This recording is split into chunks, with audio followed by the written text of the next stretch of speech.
اتنا مانوس ہوں سناٹے سے، کوئی بولے تو برا لگتا ہے۔ حکمت والے نبی صلی اللہ علیہ وآلہ وسلم نے فرمایا، جو خاموش ہو گیا وہ نجات پا گیا۔ حضرت واصف علی واصف لکھتے ہیں، خاموش انسان خاموش پانی کی طرح گہرے ہوتے ہیں۔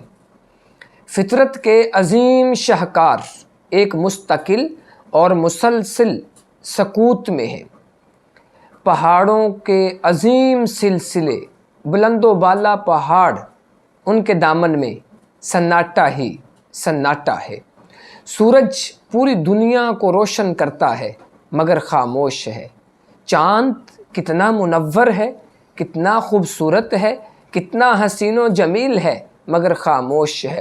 خاموشی میں کتنے ستارے ہیں جو اپنے اپنے راستے پر گامزن ہیں۔ کوئی ہنگامہ نہیں، کوئی شور نہیں، خاموشی ہی خاموشی ہے۔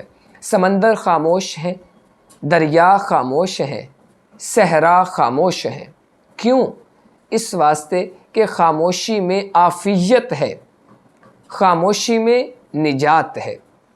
ایک بزرگ فرماتے ہیں کہ میں اپنی خاموشی پر کبھی بھی نہیں پچھتایا، جب بھی پچھتایا اپنے بولنے پر پچھتایا، کیونکہ جو زبان زیادہ بولتی ہے یا پھر جب زبان زیادہ بولتی ہے یہ جھوٹ بولتی ہے، غیبت کرتی ہے، چغلی کرتی ہے، شکوے کا لہجہ اختیار کرتی ہے اور دلوں کو توڑنے کا سبب بنتی ہے۔